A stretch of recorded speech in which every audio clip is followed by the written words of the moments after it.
இந்த மாதம் ஆரம்பத்திலேயே சவுதி அரேபியா, துருக்கி, பாகிஸ்தான் ஆகிய 3 நாடுகளும் இணைந்து மக்கா அக்ரிமெண்ட் என்கிற ஒரு அக்ரிமெண்ட்டை சைன் பண்ணது நமக்கு எல்லாம் தெரியும். அதாவது இந்த அக்ரிமெண்ட்டுடைய சுருக்கம் என்னன்னு கேட்டா, எந்த நாடுகளையாவது இந்த 3 நாட்டில் எதையாவது வேறு ஒரு நாடு தாக்கினால் இந்த 3 நாடும் இணைந்து அதை எதிர்கொள்வது. குறிப்பாக சவுதி அரேபியா மேல யாராவது அட்டாக் பண்ணினாங்கன்னா துருக்கியும் பாகிஸ்தானும் உதவிக்கு வரும். பாகிஸ்தான் மேல யாராவது அட்டாக் பண்ணாங்கன்னா சவுதி அரேபியாவும் துருக்கியும் உதவிக்கு வரும். துருக்கி மேல அட்டாக் பண்ணாங்கன்னா பாகிஸ்தானும் சவுதி அரேபியாவும் உதவிக்கு வரும். இதுதான் அந்த அக்ரிமெண்ட்டுடைய சாராம்சம். ஆனா இதுல இருக்கக்கூடிய மிகப்பெரிய மைனஸ் என்னன்னு கேட்டா, பாகிஸ்தான் மேல இந்தியா தாக்குதல் நடத்தினால் சவுதி வருமா என்கிற கேள்வி இருக்கிறது.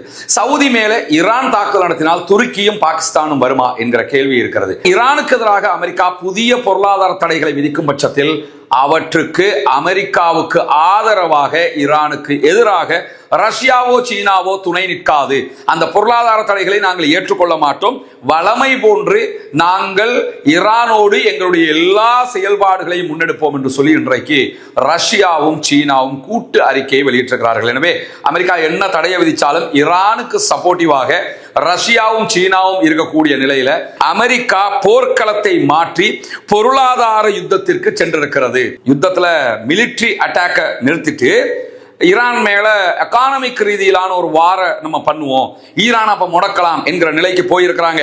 இதுல இருந்து என்ன தெரியுதுன்னு கேட்டா, ராணுவ களம் என்பது ஈரான் வசம் இருக்கிறது.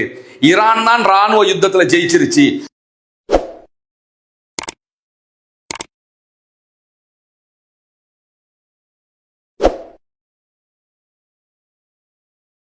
அன்றைக்கினிய சகோதர சகோதரிகளை நம் அனைவர் மீதும் ஏக இறைவனுடைய அமைதியும் கருணையும் உண்டாகட்டுமாக என்கிற உயரிய பிரார்த்தனைகளோடு, காசா மீதான இஸ்ரேலிய ஆக்கிரமிப்பு படைகளுடைய 2 ஆண்டு கால யுத்தம் ஒரு தற்காலிக